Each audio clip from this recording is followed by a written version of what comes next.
All right, all. 15 minutes or under. Why Blue Lives Matter is probably at least partially BS for you. All right, let's talk about this. Let's think about this, right? So you got the T-shirt with the skull, even though the guy that made that character doesn't want you using it, but you still got it, right? You got the flag. It's an altered flag. It's not the American flag. It's just a gray thing with the blue stripe, but you got it, right? You went out and you bought that. And you got a bumper sticker, like a T-shirt. You're buying symbols to express a political identity. Well, all right, cool. So in 2015, in 1995 and 1985, did you guys walk around with T-shirts talking about how much you love cops? Did you have bumper stickers talking about how awesome the police are? No, I mean, yeah, maybe some of you did. Hey, maybe you had some stuff from like a booster club or something from a county fair, support the fire department or something. But no, unless you had like family that were cops or something. Most of you guys, be honest, support for police didn't impact your fashion taste or how you decorated your car or how you chose to purchase American flags. So what happened? What changed? Well, Blue Lives Matter, right? I mean, it's there in the name. What happened was Black Lives Matter. I mean, Blue Lives Matter is literally, I mean, it's not something that creates on its own. It's a reaction against Black Lives Matter. There's no debating that. They took the freaking name, right?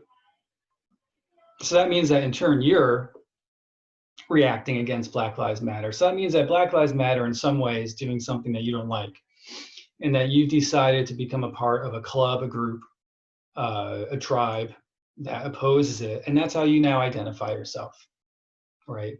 Blue Lives Matter. I am in opposition to Black Lives Matter. All right. Well, it isn't like this is new. I mean, first of all, Black Lives Matter has been around since 2013. So it isn't like this is like a brand new thing. And before Black Lives Matter, it's not like people weren't protesting police violence, right? I mean, heck, if you want to, you can go back to the Fugitive Slave Act and talk about this. But let's not get crazy. Let's keep it kind of modern and realistic. I mean, Rodney King, like this isn't new for any of us. So what is it in the past year or two? Because that's like, when the T-shirts started getting popular and the flags started being sold. What's changed? Well, I mean, this existed before it, but I mean, I think a lot of what changed is video of a guy having a knee on his neck, a woman getting shot while she slept, a jogger getting shot, and us actually seeing it, right? I think social media and technology. Because if that happened in 1985, you probably wouldn't even know about it. There's no Twitter, right? So the fact that folks on the street can film this stuff now and we're seeing more of it is different. So it seems new. It's not new. It's always been there, man. Come on. It's just we're seeing it now and we're seeing it more. What else happened? Well, Trump happened, of course, and this has been really publicized or politicized. So now we got politics involved with it too, where when things happened under Obama, which they did, under Bush, which they did, under Clinton, which they did, under Bush, which they did, those presidents didn't politicize it the same, right? Right or wrong, it is what it is. But really, I think that the intensity of this is that those videos I talked about before, because honestly, I don't know that a lot of you, being truthful, knew much about Black Lives Matter before like George Floyd, right? So I think a lot of it is a pandemic, staying at home, being on social media a lot, being exposed to this more. having more free time to sit around and watch cable news. Well, remember something about cable news. Cable news is there to sell you ads. It's not there to give you any information. And that's why most cable news stations have to say in the disclaimer that they are entertainment news or opinions, right? It's not news.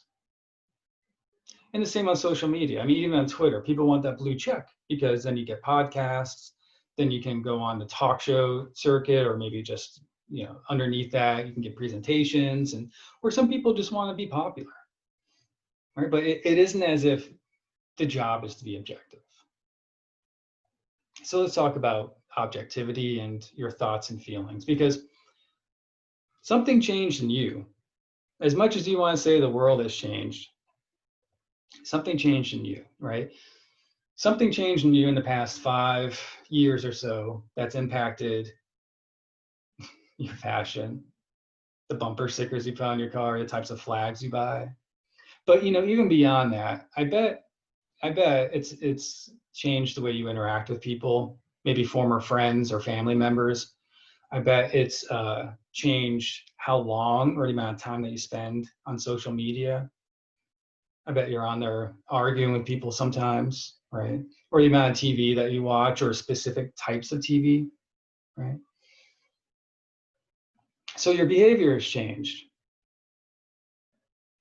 And your behavior has changed because obviously you think something about Black Lives Matter is threatening to you. And I can't tell you what that is. It's going to be different for all of you. Some of you guys will have anecdotal things that you can extrapolate narratives around. But I think for most of you, you're not even going to have that. It's just going to be an image in your mind. And so, right now, I actually want you to think about that. When I say Black Lives Matter, what do you think? Because it's not just going to be 2 + 2 is 4, right? I mean, even when you say that, I think of the number 4 in my mind. So when I say Black Lives Matter, what do you think? Do you think of people protesting peacefully? Do you think of people lobbying for legislation to reform police training, or to fund social workers? Probably not. I'm guessing not if you're going out and you're buying t-shirts and stuff. So what is it that you're thinking? It's probably pretty catastrophic, right? All right, go outside. I mean, you can stop this video or you can do it after, right? Do whatever you want. But go outside and walk around your block. Where's the evidence of this? Where is the catastrophe in your life that's altered the way that you behave and act, right? What's different out there right now outside your window from 2020 to 2019, or 2018 to 2020, or 2017 to 2020? On your commute to work, what's changed? In your daily interaction with the world, what's different for you? Nothing, do you? I'm going to speak for you, and I'm going to say for most of you, it's all up here, and that there's no evidence of it out there. And so where are these images coming from? News, social media. We've already said this, man. People are taking advantage of you. And why? Because they want advertising money, or they want to start a website or a podcast where they can get donations, or get on YouTube and have a streaming video. And of course they're going to say the most extreme. Hey, what does the Weather Channel do? Right? If there's a tropical storm, what does it do? It talks about how this tropical storm is probably going to fall apart and end up being a slight rain shower, right? It could become a category 5 in the most apocalyptic things since the Mayan calendar. And they do that because if you just say it's a rainstorm, no one's going to watch, and they're not going to sell whatever it is they sell. Same with cable news. Same with people on social media. I mean, man, if I start a Twitter account and I just say, well, let's look at this objectively and rationally, and here are the pros and cons, and there are some shades of gray that we need to look at. How many followers am I going to get? But if I go on there and I say, hey, Black Lives Matter are communist, Marxist, whatever, and they're going to destroy the country, and then I put a clip of a YouTube video that mashes up 15-second clips of protests that may or may not be involved with Black Lives Matter, of people doing stuff like, I don't know, burning a building or something, and I string together enough of this to make a 5-minute video, I mean, I'm going to get a lot of likes because there's money in it and there's power in it. There's politics in it, right? But is there evidence of it? When you go out there, right, when you go out into your life, no. Man, for the vast majority of you, there's not.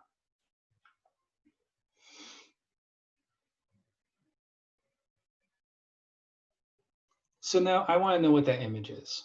And I want to know where you got that image from, because you didn't get it from real life. There's no evidence to support that image actually affecting you in any way, or that image being a real thing, right? Where'd that image come from? And whatever it is, whether it's your uncle or whether it's a cable news station, how's this? How about you just stay away from that for a week? What do you think would happen? If you didn't go on Twitter, or you didn't watch a cable news, or you didn't look at a newspaper, or you didn't find those things that trigger this image in your head that's catastrophic, do you think that you would still feel that fervor that prompts you to go out and buy t-shirts and stuff? Well, what if you did that for a month? And what if you did it for a year? And in that time, if you ever had that catastrophic thought, whatever it is, I'm going to guess it's going to be poor minority people like burning your house down or something, which is a fantasy, right? If you keep those triggers, those sources that are prompting those feelings in you, I bet in that time of a week, a month, a year, you're not going to find any evidence to support it in the real world.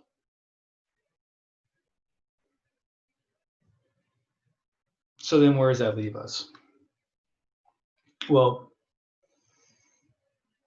your behavior's changed. Your emotional state has probably changed. Has it been good or bad? You know, it's a funny thing, because with these types of, especially internet groups, while you become isolated from the world around you, maybe your family, maybe your friends, you know, people that still want to hear it from you because this is all you talk about now, or people that won't, that are have their guard up when they talk to you because they just don't want you to go on this rabbit hole of whatever conspiracy you got. And people act differently around you, right? So are things better now than they were a year ago or 2 years ago for you? Or are you more stressed out? Are you more fearful? And it's, you know, it's funny because, again, you can become more alienated from the people that actually matter, and also feel like you're a part of a community by all these people online are giving you likes and thumbs up. Those are endorphin hits. There's a lot of psychology that goes into social media, right?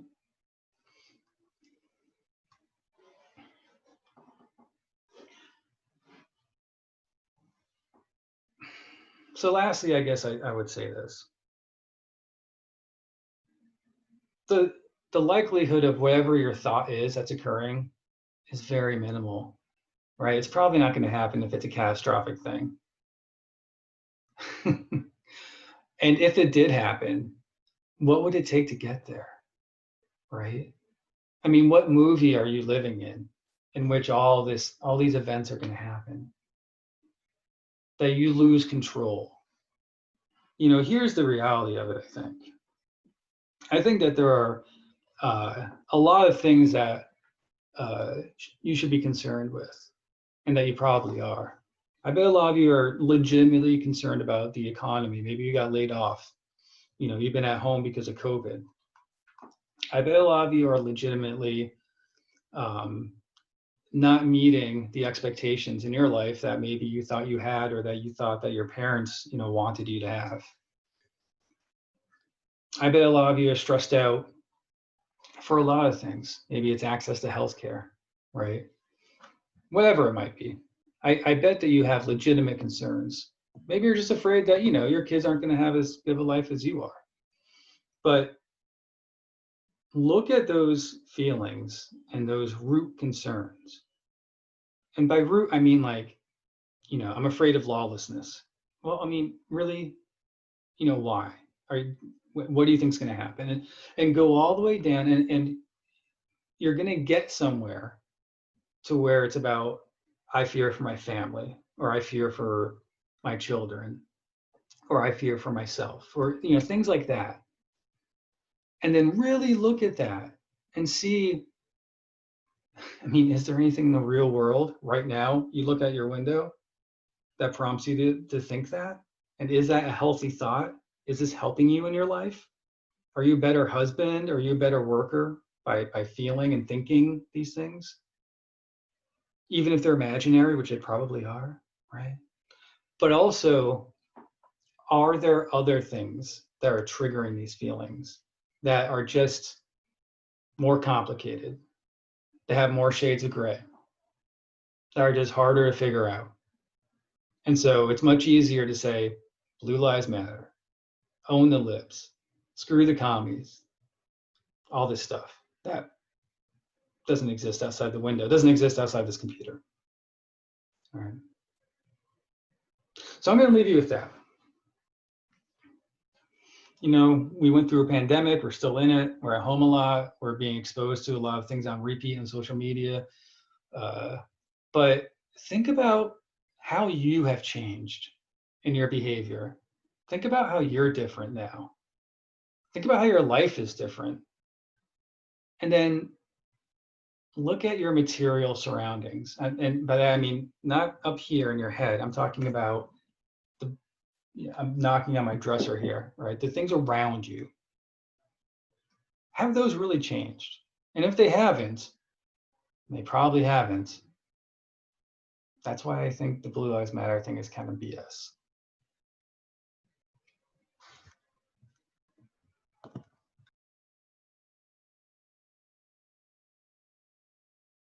Hey, thanks for watching. I try to make these around 15 minutes, give or take. Some are longer, some are shorter. But the goal is to provide you with reliable content that can directly assist you in one way or another. Please consider sharing this video on social media and to like or subscribe for future videos. Thanks again.